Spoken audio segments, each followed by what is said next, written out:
하나님이 주신 말씀 마태복음 22장 34절부터 40절까지의 말씀인데요. 그 말씀 전체 중에 우리 37절, 38절 말씀을 우리가 먼저 한 목소리로 읽고 그리고 말씀을 이어가도록 하겠습니다. 함께 읽습니다. 예수께서 이르시되 내 마음을 다하고 목숨을 다하고 뜻을 다하여 주 너희 하나님을 사랑하라 하셨으니 이것이 크고 첫째 되는 계명이요 둘째도 그와 같으니 내 이웃을 내 자신과 같이 사랑하라. 아멘.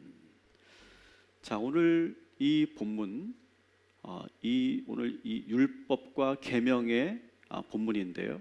이 본문은 마태, 마가, 누가 이 공간복음 모두에 소개되고 있는 그런 본문이다라고 하는 것을 먼저 여러분들에게 말씀을 드립니다. 그래서 오늘은 이 마태, 마가, 누가 이 공간복음에 있는 이 본문을 통합적으로 오늘 한번 말씀을 드리고자 합니다. 우리가 그 맥락을 여러분 다시 한번 좀 기억을 더듬어 주시면 좋겠습니다. 지금은 우리는 예수님께서 예루살렘 성전으로 들어가셔서 아주 길고 긴 그런 치열한 논쟁을 하고 계신다라고 하는 것을 여러분 이제 다시 한번 기억해 주십시오. 그리고 오늘이 비로소 이제 이 길고 긴 논쟁의 마지막 라운드다 이렇게 말할 수 있습니다. 기억하시죠? 처음에 대제사장들과 장로들이 공격을 했고 또 젊은 주니어 바리새인들이 또 예수님을 공격했죠. 함정에 빠뜨리기 위해서. 그러면서 헤롯 당원들도 같이 참여했었고 또 사두개파 귀족들이 또 나타나서 또 예수님을 공격했습니다. 그런데 그 모든 공격들을 보기 좋게 물리치셨죠. 이 광경을 뒤에서 뒷짐을 딱 지고 그리고 지켜보고 있었던 또 한 그룹이 있습니다. 그들은 같은 바리새인은 맞는데 지도자급 바리새인들이 뒤에서 이 모든 상황을 지켜보고 있었어요. 우리 34절, 35절을 같이 한번 읽어보겠습니다. 예수께서 사두개인들로 대답할 수 없게 하셨다 함을 바리새인들이 듣고 모였는데 그 중에 한 율법사가 예수를 시험하여 묻되 아멘. 자, 뒤에서 이 지도자급 이 시니어들이 딱 팔짱을 끼고 지켜보고 있다가 등장을 해서 지금 예수님에게 접근을 하고 있는 거예요. 그 바로 직전에 이 바리새인들과 아주 라이벌 관계였던 이 사두개파 사람들이 예수님에게 완전히 깨지는 장면을 뒤에서 보고 있었죠. 그러니까 내심 상당히 통쾌했어요. 야, 저 라이벌 이 사두개파가 이 부활 문제를 가지고 괜히 예수님을 건드렸다가 와장창 깨지는 장면을 보면서 내심 아주 통쾌하고 있습니다. 그러면서 이제 그들이 예수님에게 가까이 와서 예수님에게 접근을 합니다. 그런데 이전에 있었던 그러한 사람들의 태도와는 상당히 많이 달라져 있는 것을 느껴요. 태도가 좀 달라졌어요. 예수님에 대한 태도가. 그리고 질문도 어떤 공격적으로 어떤 함정을 빠뜨리려고 하는 그런 질문이라기보다 오히려 이 자기들의 생각과 예수님의 생각이 똑같다, 그렇게 다르지 않다라고 하는 것을 어필하려고 하는 듯한. 그래서 뒤에 있던 수많은 군중들이 바리새인들과 예수님의 생각이 크게 다르지 않구나, 괜찮구나 라고 하는 것을 뭔가를 보여주고 싶은 그런 의도에서 예수님에게 접근해서 질문을 하게 된다는 것이죠. 자, 어떤 질문인가를 한번 우리 같이 봅시다. 35절, 36절. 그 중에 한 율법사가 예수를 시험하여 묻되 선생님, 율법 중에서 어느 계명이 크니까? 아멘. 자, 어느 계명, 율법 중에 어느 계명이 가장 큰 계명입니까? 라고 하는 질문이에요. 이거는 어떤 함정 질문이라기보다 어떤 일종의 테스트와 같은 질문이에요. 어떤 테스트냐면 여러분 이 주제 여러 율법 중에 가장 큰 율법이 어떤 것이냐라고 하는 이 문제는요. 그 당시 바리새인들 사이에서 아주 많은 그러한 논쟁을 토론을 했던 그런 주제입니다. 그래서 예수님은 과연 어떤 입장을 가지고 있는지를 알고 싶어 하는 거예요. 여러분 바리새파 안에서도 여러 학파들이 있습니다. 그렇죠? 프로이드 주의자들 안에서도 여러 그 학파들이 존재하듯이 그런 것은 당연한 자연스러운 일들이죠. 그런 것처럼 이 학파들끼리 이 주제를 놓고 율법 중에 가장 큰 율법이 무엇이냐를 놓고 많은 그런 다양한 그런 의견들이 오가면서 다양한 토론들이 이루어졌었어요. 바리새인들 안에서는. 그래서 예수님은 과연 어떤 학파의 입장을 고수하고 있는지 그걸 알고 싶어 하는 거예요. 자, 이 질문 율법 중에 가장 큰 율법은 무엇이냐라고 하는 질문은 또 다른 말로 한다면 뭘까요? 율법을 한 문장으로 정리한다면 그게 뭐냐? 이렇게 말할 수 있는 것이고 또 다르게 말한다면 하나님의 율법 정신은 과연 무엇이냐? 이렇게 말할 수 있는 것이죠. 그래서 이 율법이 갖고 있는 근본 핵심 그런 정신이 무엇이냐? 이것을 지금 놓고 많은 바리새파 학파들 안에서 토론이 이루어지고 있었다는 것이죠. 그 중에 한 학파가 있습니다. 힐렐 학파라고 하는 학파가 있는데요. 이 힐렐 학파의 견해는 뭐냐면 내가 싫어하는 일을 다른 사람에게 하지 말라라고 하는 말이에요. 소위 이걸 우리가 황금률이라고 우리가 부르죠. 요즘 이 코로나 사태에서 우리 한국 교회가 이 황금률을 저는 잘 지켜야 된다고 생각합니다. 내가 싫어하는 일, 또 상대방이 싫어하는 일을 우리가 다른 사람에게 마음껏 함부로 하지 말아라. 이 황금률도 우리에게 필요한 거라고 생각해요. 두 번째 입장은 랍비였던 그 당시 아주 유명한 랍비였던 아키바가 레위기 19장 18절을 인용하면서 이 율법의 정신을 한마디로 말하면 내 이웃을 내 몸과 같이 사랑하라 이것이다 이렇게 주장하기도 했습니다. 그리고 유대인들 사이에서 구전되는 구전율법이 있었다고 그랬죠. 이 구전율법을 다 글로 다 그것을 적어놓은 책이 소위 그 당시에 있었던 책들 중에 미시나라고 하는 책이 있는데 그 미시나에서는 율법을 어떻게 정리하냐면 상당히 사전적인 정리예요. 소송법과 제사법 그리고 부정한 것과 깨끗한 것에 대한 규정집이다. 이렇게 상당히 사전적인 그런 정의를 내리기도 합니다.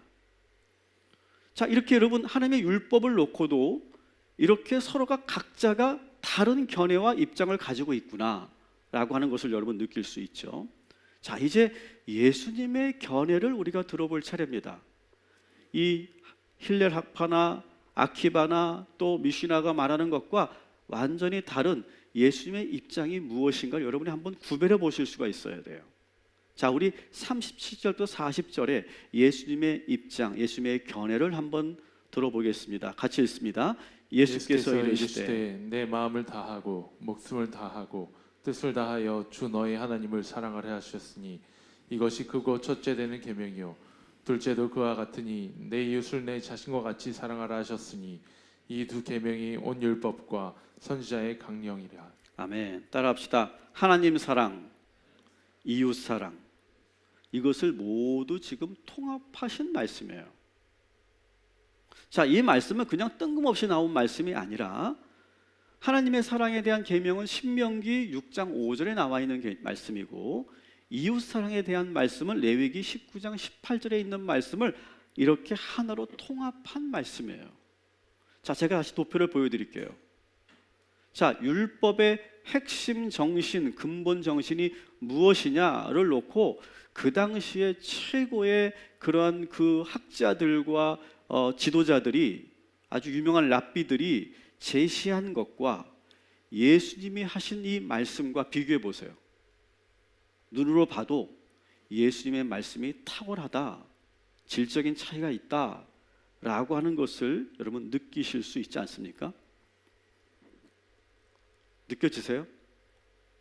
이게 확 와닿아야 된다는데, 이게 확 와닿아야 되는데, 저는 이거를 오늘 좀 여러분이 좀 느낄 수 있게 한번 제가 설명을 해보려고 하는 거예요.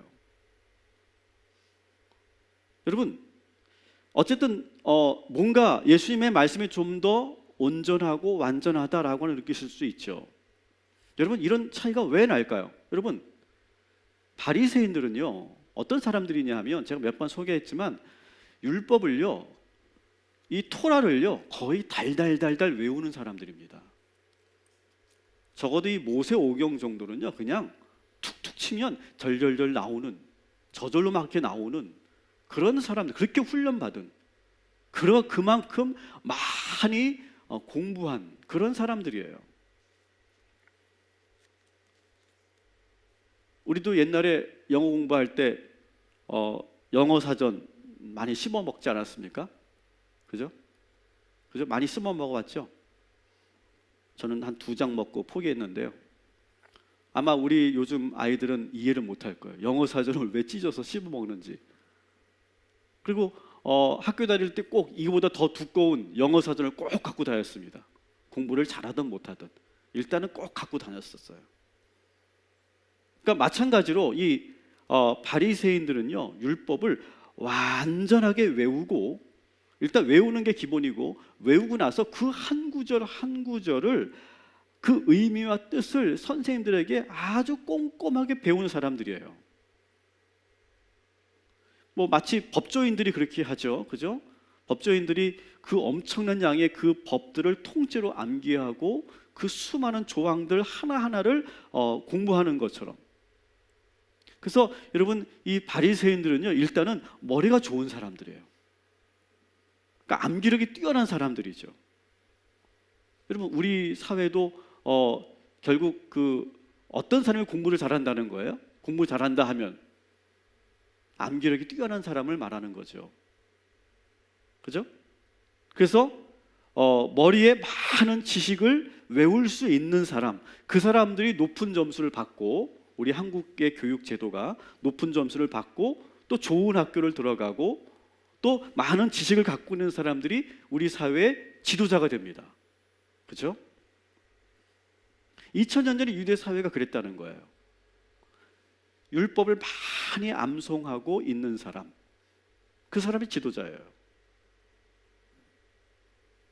오늘 우리 사회도 머릿속에 지식을 많이 넣은 사람들을 우리는 인정하는 사회를 살고 있죠. 비슷해요. 그런데 이 방대한 그런 율법적 지식을 갖고 있는 이 율법학자들과 이 예수님의 말씀이, 그렇게 많은 지식을 갖고 있다고 하는 그들과의 그 예수님의 말씀이 이렇게 질적으로 차이나는 이유가 무엇이냐라고 하는 거예요. 이런 방대한 지식을 갖고 있는 사람에게 이렇게 질문하는 거예요. 율법을 한마디로 정리해봐. 이렇게 말하면요, 오히려 지식을 많이 갖고 있는 사람들은 딱 막혀요. 소위 전문가라고 하는 사람들에게 이걸 한마디로 정리해 보세요, 아니면 쉽게 설명해 주세요, 한 단어로 설명해 주세요, 그러면 답을 못합니다. 왜? 너무나 많은 지식들이 그 안에 있어가지고, 그래서 그것이 막 이렇게 엉키면서 하나의 통합된 그런 정보가 툭 하고 자연스럽게 나오지 못하는 걸 우리가 많이 보죠. 여러분, 지금 이 바리새인들도요 신명기의 말씀과 레위기의 말씀을 이미 다 알고 있어요. 이미 다 외웠던 말씀이에요. 그런데 이것을 딱 통합해가지고 이것을 하나의 문장으로 만들어서 이것이 율법의 핵심이다, 이렇게 말하지 못하더라는 거예요. 여러분, 전문적인 많은 지식을 가지고 있다 해도 오히려 그런 그 지식이 너무 많기 때문에 통합적인 사고를 하지 못하고 소위 이것을 요즘의 말로 말하면 뭐라고 하냐면 창조 융합적인 그런 새로운 지식을 생산해내지 못하는 지식인들이 2000년 전에도 많았고 오늘 우리 사회도 참 많이 있는 것 같아요. 그래서 오늘날 현대 사회를 뭐라고 하냐면 한번 따라합시다. 지식 과잉 시대. 너무나 많은 지식과 정보가 엄청나게 지금 많이 있다는 거예요. 과잉이래요, 과잉. 이 많은 지식의 그런 정보들이 어디에 있습니까? 인터넷에 들어가 보십시오. 다 있습니다. 모든 지식과 정보가 인터넷이라고 하는 공간에 다 들어있어요. 없는 게 없어요. 검색 한번 쳐보세요. 웬만한 게 다 나옵니다. 여러분, 그러면서 이 현대사회가 엄청난 변화가 일어나고 있는 걸 여러분 아시죠?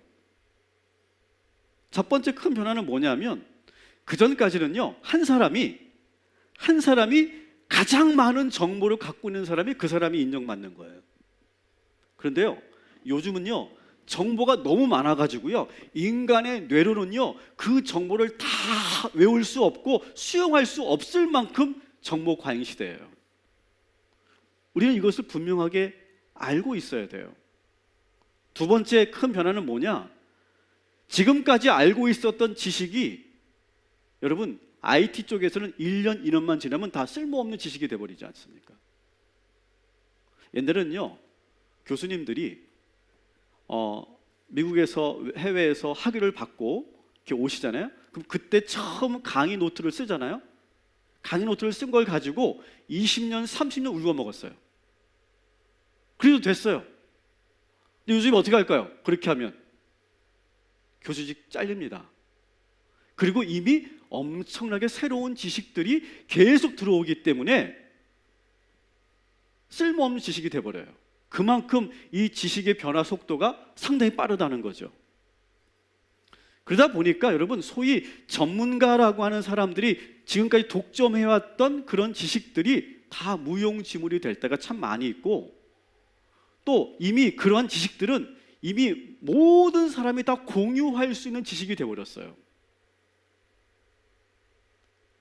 요즘 제가 설교자들이, 저를 포함해서 모든 설교자들이 가장 스트레스 받는 게 뭔지 아세요? 표절이에요, 표절. 저 김석형 목사가 설교를 지금 표절했나 안 했나를 여러분 마음 먹고 검색하면요, 찾을 수 있을까요, 없을까요? 아마 우리 이태우 성도 같은 경우는 찾을 수 있을 거예요. 한 5분 안에. 저 목사가 지금 표절을 하고 있나 안 하나. 얼마든지 정보를 넣으면 우리가 원하는 정보를 다 찾아낼 수 있어요. 그래서 현대사회는요, 지금 지식을 많이 지금 저장해 놓은 사람이 인정받는 시대가 아니라 어떤 사람이 어떤 능력이 필요하냐, 한번 따라해 볼까요? 정보 수집 능력,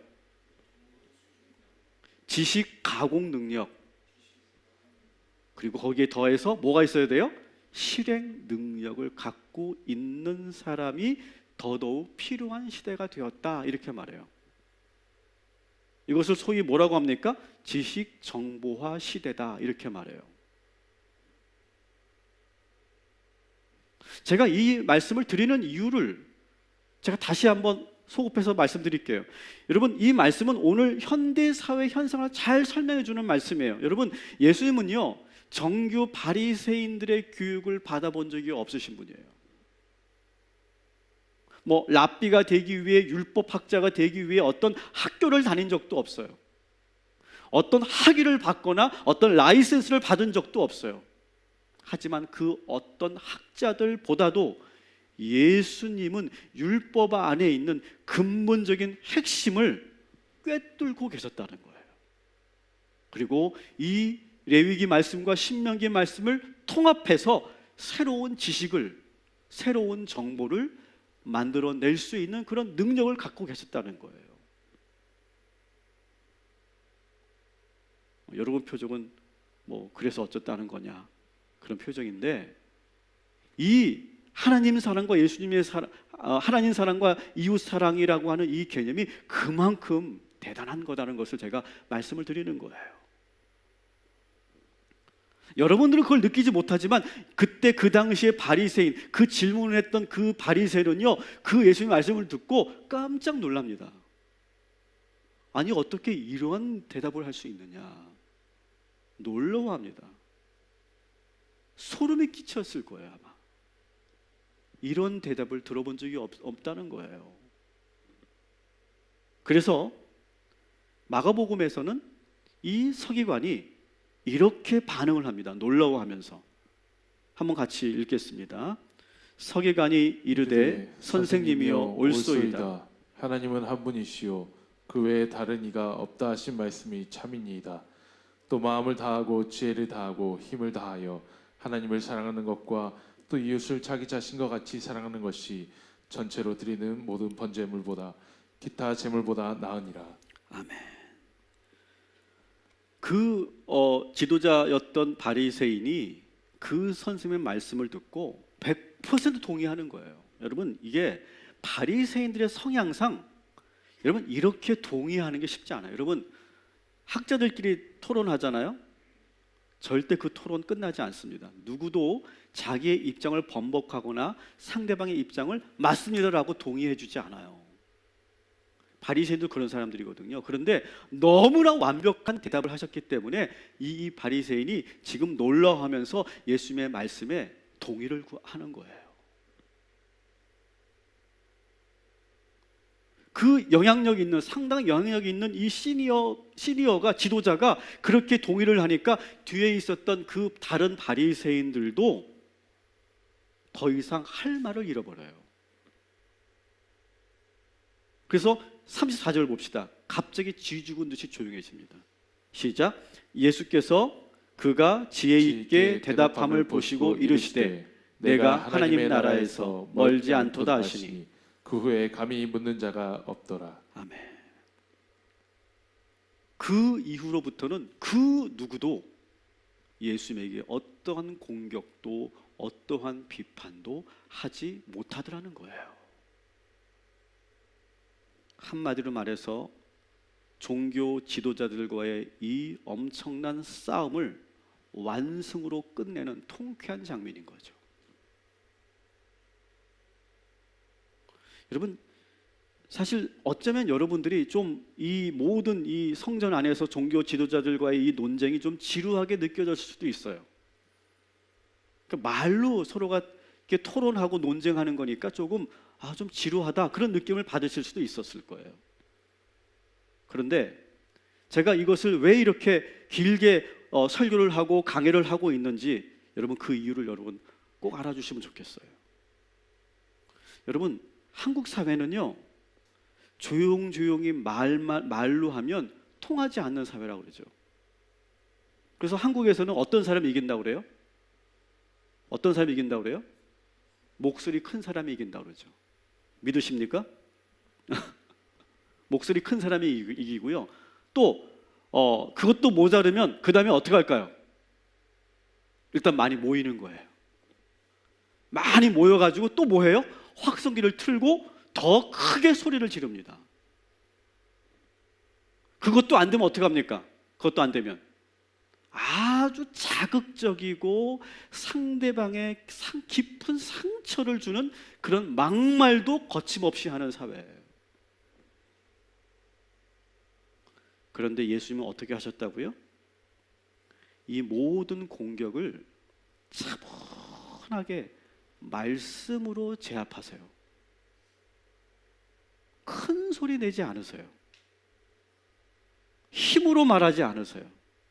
막말하지 않으시고도 이 모든 공격들을 물리치셨다라고 하는 걸 우리가 잊지 말자고요. 여러분, 우리가 목소리 큰 사람이 이긴다는 말을 우리는 믿지 말아야 돼요. 여러분 한번 따라합시다. 하나님 말씀만이 진리입니다. 여러분, 이 진리는요 요란하게 소리내지 않아도 퍼져나가게 돼 있고 결국 승리하게 되는 줄 믿습니다. 여러분 이것을 분명하게 믿으세요. 여러분, 복음은요 죽지 않습니다. 여러분, 우리가 지금 이 상황이 우리 교회에 엄청난 위기가 올 것이고 어떤 사람들은 교회의 절반이 문을 닫을 거다, 그렇게도 전망하는 분들이 계시는데요. 그렇지 않을 거예요. 여러분, 복음의 능력은요, 우리가 상상할 수도 없는 그런 능력이 있는 줄 믿습니다. 여러분, 말씀을 이 바리새인들처럼 달달 외우는 것보다 예수님처럼 복음의 핵심을 알아야 돼요. 그리고 머리로 알기만 하면 바리새인이 돼버리는 거예요. 여러분, 하나님의 사랑과 이웃 사랑을 예수님처럼 우리는 또한 실천해야 되는 줄 믿습니다. 자, 그래서 우리는 이제 어디에 또 관심을 가져야 되냐면, 그렇다면 우리가 하나님 사랑과 이웃 사랑을 어떻게 실천해야 되느냐, 이 부분을 놓고 우리가 한 번 더 접근을 해 나가면 좋겠습니다. 마태, 마가, 누가 이 공간복음에서 이 말씀을 모두 싣고 있다라고 말씀드렸죠. 그런데 여러분, 마태와 마가는 거의 비슷합니다, 내용이. 근데 누가는 상당히 달라요. 그 내용을 시작으로 하면서, 그러면서 그 뒤에 어떤 이야기가 붙어 있냐면, 어떤 이야기일까요? 선한 사마리아 사람의 비유가 붙어 있어요. 완전히 다른 이야기로 돼버렸어요. 그래서 이 누가복음은 이 비유를 통해서 하나님 사랑과 이웃 사랑의 실천편과 같은, 요즘 책들을 보면 이렇게 이론편, 실천편 이렇게 나누어서 책이 발간되기도 하잖아요. 그런 것처럼 지금 실천편과 같은 내용이 그 비유가 붙어서 설명되고 있어요. 이걸 왜 예수님께서 이렇게 굳이 설명하신 이유가 있습니다. 자, 바리새인들도 율법의 핵심이 뭐라고 하는 걸 알고 있다고요? 이웃을 사랑하라 라고 하는 핵심은 다 알고 있는데, 문제가 뭔지 아세요? 이 바리새인들의 문제? 바리새인들의 근본적인 문제는 그 이웃에 대한 개념이 잘못됐다는 거예요. 바리새인들에게 이웃은 어떤 사람이냐? 유대인만 이웃이에요. 이방인들은 이웃이 아니에요. 근데 좀 더 보수적인 바리새인은 어떻게 생각하냐면, 율법을 지키는 유대인만 이웃이에요. 율법을 안 지키는 유대인들은 이웃이 아니에요. 자, 이런 식으로 간다면 더 골보수적인 그런 바리새인들은 어떻게 생각할까요? 율법을 지키는 남자 유대인만 이웃이에요. 그러니까 결국 이들은요, 이웃을 사랑하라 라고 하는 이 하나님의 율법 정신을 어떻게 왜곡하고 있다고요? 어떻게 축소하고 있다고요? 율법을 잘 지키는 남자 유대인을 사랑하라, 이렇게 이해하고 이렇게 해석한다는 거예요. 율법을 많이 알면 뭐합니까? 율법을 달달달 외우면 뭐하냐고요? 엉뚱하게 지금 가고 있잖아요. 그래서 예수님은 새로운 이웃의 개념을 설명하기 위해서 지금 이 사마리아 비유를 지금 제시하고 있는 것이죠. 여러분, 그 당시에 이 사마리아 사람들은요, 바리새인들에게는요 완전히 상종하지 못할 존재예요. 역사적으로 여러분 다 아시죠? 이들은 전쟁을 통해서 아수르에게 점령당하면서 순수 유대 혈통을 잃어버렸어요. 그리고 그들 가운데 많은 경우는 율법을 철저하게 지키지 않아요. 그래서 유대인들은요, 그들을 상종하지도 않았고 그 지역으로 들어가지도 않았어요. 그런데 오늘 이 비유에서 보니까 그렇게 천대받던 이 사마리아 사람이 길을 가다가 강도 만나 쓰러져 있는 사람을 어떻게 합니까? 직접 다가가서 그를 구해주고 그를 들쳐업고 여관으로 데려가서 그를 정성껏 간호하고, 그리고 자기가 또 볼 일이 있으니까 그 여관 주인에게 돈을 주면서 잘 돌봐달라고, 그리고 혹시 돈이 모자르면 내가 다시 돌아와서 이 사람이 사용한 비용을 또 지불하겠다라고, 이렇게까지 말하면서 돌아가는 선한 사마리아 사람에 대한 이야기를 하고 있는 거예요. 자, 여러분, 이 선한 사마리아 사람이 어떻게까지 했는지 우리 한번 말씀을 직접 확인해 보도록 하겠습니다. 33절부터 35절 같이 읽습니다. 어떤 사마리아 사람은 여행하는 중 거기 이르러 그를 보고 불쌍히 여겨 가까이 가서 기름과 포도주를 그 상처에 붓고 싸매고 자기 짐승에 태워 주막으로 데리고 가서 돌보아 주니라. 그 이튿날 그가 주막 주인에게 데나리온 둘을 내어 주며 이르되 이 사람을 돌보아 주라. 비용이 더 들면 내가 돌아올 때에 갚으리라 하였으니. 아멘. 이웃은 누구냐? 그 천대받는 사마리아 사람이었다 할지라도 죽어가는 사람을 놓고 그냥 방치하지 않고 적극적으로 다가가서 그 아픔을 함께하고 그가 회복할 수 있도록 도와주는 것이 바로 이웃이다.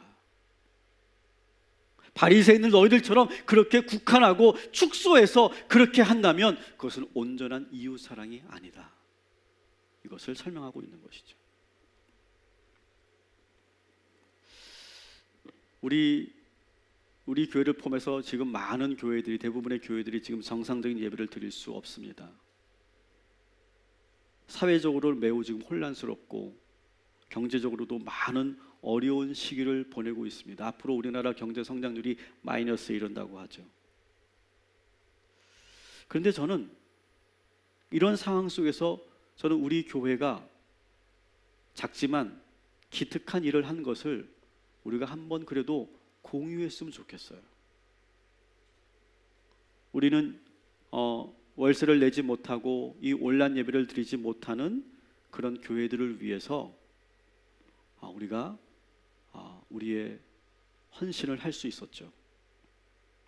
저희 교회도 매월 1,000만 원씩 우리가 월세를 내고 관리비를 냅니다.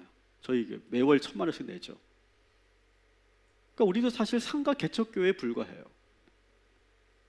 그런데 지금 우리 교회와 우리 성도님들이 같이 지금 이 프로젝트에 동참해서 우리가 1,000만 원을 가지고 우리가 이 교회들을 섬길 수가 있었습니다. 뭐 대형 교회에게 1,000만 원은 그렇게 큰 돈은 아닐 거예요. 하지만 우리 교회 입장에서는 적지 않은 그러한 돈입니다. 그런데 우리는 그 누구도 아까워하지 않습니다. 선한 사마리아 사람이 어떻게 합니까? 그 사람을 극진하게 지극하게 간호해 주다가 볼 일이 있어서 가면서 내가 다시 오면 부족한 것을 더 채워주겠다 이렇게 말하죠. 근데 지금 우리들의 고민은 또 뭡니까? 이번에 한번 도와주는 걸로 끝나는 것이 아니라 그 다음 달도 힘들어할 수 있는 그 교회들을 우리가 어떻게 돌볼 것인가? 이것을 우리는 기도하고 있고 고민하고 있다는 것이 저는 하나님 보시기에 기뻐하실 줄 믿습니다. 그리고 자꾸 저의 마음속에 이제는 국내를 넘어서서 해외 선교지를 한번 돌아보라 이런 말씀을 계속 저에게 하고 계세요. 여러분 선교지 상황도 지금 상당히 좋지 않다는 거 여러분도 잘 아실 겁니다. 모든 교회들이 폐쇄가 되고요, 모든 사역이 중지가 됐어요. 그리고 그 감염의 위협에 선교사님과 그의 가족들이 모두 노출되어 있는 상황이에요. 지금 오늘 이 설교를 마치면 특송을 우리가 듣게 될 텐데 영상으로 보내주신 특송을 우리가 함께 들을 거예요. 우리 교회에도 2번 오셨던 베트남에서 선교하시는 강원면 목사님께서 우리 교회 성도들을 위해서 영상으로 특송을 이렇게 준비해 주셨거든요. 이 강원면 목사님은 베트남에서 자비랑으로 선교를 하고 있습니다. 어떤 교회나 어떤 기관에서도 후원을 하지 않고 계세요. 그걸 또 받지 않고 계시고, 그분은 그곳에서 가셔서 거기서 원래 이제 CCM 가주셨기 때문에 악기를 가르치고 또 거기 있는 아이들에게 음악을 가르치면서 거기서 나오는 그런 작은 수입으로 또 가정을 또 생활을 하게 되고, 그리고 그 소득의 대부분 많은 일부를 그 베트남 현지 교회를 섬기는 데 사용하고 계시거든요. 근데 베트남이 완전히 지금 폐쇄되고 모든 경제가 올스톱 되면서 이제는 그런 경제 활동조차도 할 수 없는 상황이 되었고, 그래서 선교사님 그 가족들이 생활 자체가 지금 어려워진 상황에 놓여 있었어요. 그래서 기도하는 가운데 제가 문득 생각이 나서 전화를 드렸더니 아니나 다를까 너무너무 어려워하시더라고요. 그런 와중에서 오늘 우리들에게 찬양 영상을 보내주신 거예요. 그 밖에도 여러분 케냐의 무인기 무다인가 은혜교회 이용범 선교사님도 케냐의 소식을 저희들에게 또 보내주셨죠. 또 캄보디아 포첸통 교회 유철이 선교사님도 선교 편지를 저희들에게 보내주셨어요. 다른 선교사님들은 안 보내주신 이유를 제가 잘 압니다. 한국 교회도 지금 너무 어렵기 때문에 자기들이 그렇게 선교 편지를 보내는 것이 혹시 부담이 되지 않을까 그런 마음에서 보내주지 못하는 경우도 있어요. 제가 그 캄보디아 선교사님께 제가 그렇게 카톡이 왔길래 선교 편지가 왔길래 제가 이렇게 또 답변을 드렸어요. 선교사님, 지금 현지에서 가장 필요한 게 뭘까요?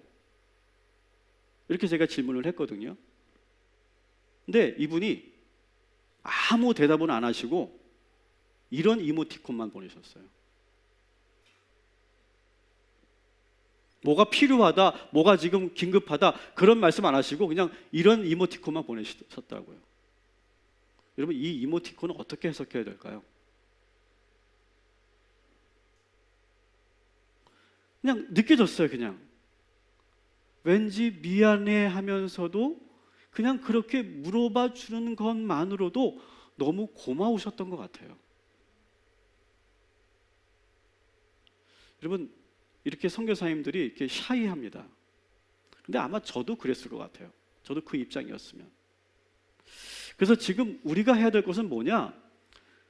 그 어려운 그런 교회와 선교지들이 도와달라고 소리치기 전에 우리가 먼저 관심을 가져주고 먼저 물어봐주고 말하지 않아도 먼저 손을 내밀어주는 일이 바로 우리가 해야 할 일인 줄 믿습니다. 지금 모든 사람들이 자기 살 길 찾느라고 바쁘고 생존을 위해 싸우는 이때에 우리도 힘들고 버겁지만 우리도 너무 바쁘지만 눈에 보이는 그 이웃들을 그냥 지나치지 않는 일, 그것이 바로 이웃 사랑이고 그 이웃 사랑을 시작으로 해서 하나님 사랑으로 그것이 옮겨지게 될 줄 믿습니다. 따라합시다. 이웃 사랑에서 하나님 사랑으로, 하나님 사랑에서 이웃 사랑으로, 이것이 서로 따로 떨어져 있는 것이 아니라 연결되어 있다는 걸 말씀드리고 싶은 거예요. 여러분, 하나님을 사랑하십니까? 여러분, 하나님을 사랑하세요? 정말? 이웃을 사랑하시기 바랍니다. 그런데 여러분, 자선 사업과 달라요. 우리가 말한 이웃 사랑은요. 여러분, 분명하게 제가 확실하게 말씀드릴 수 있는 것은 여러분이 기도하면 자꾸 떠오르실 거예요. 하나님을 위해 예배하면 자꾸 하나님께서 우리에게 너는 이 일을 한번 해봐라, 너는 한번 이렇게 이웃들을 섬겨봐라 라고 말씀하실 거예요. 하나님이 주시는 그 사랑 안에서 우리가 이웃에 대한 사랑으로 옮겨지더라는 거예요. 그래서 여러분, 우리 교회가 오늘 주신 이 예수님 말씀처럼 하나님을 사랑하고 이웃을 사랑하는 교회, 그리고 우리 모든 성도 여러분들 되시기를 주님의 이름으로 축원합니다. 전 그래서 다시 한번 오늘 우리들이 집중해야 될 하나님이 주신 이 계명, 이 말씀을 우리 한번 다시 읽고 우리가 오늘 말씀을 마치도록 하겠습니다. 같이 37절부터 39절 우리 한 목소리로 큰 소리로 우리 한번 같이 봉독하겠습니다. 예수께서 이르시되 내 마음을 다하고 목숨을 다하고 뜻을 다하여 주 너희 하나님을 사랑하라 하셨으니 이것이 크고 첫째 되는 계명이요 둘째는 그와 같으니 내 이웃을 내 자신과 같이 사랑하라. 아멘.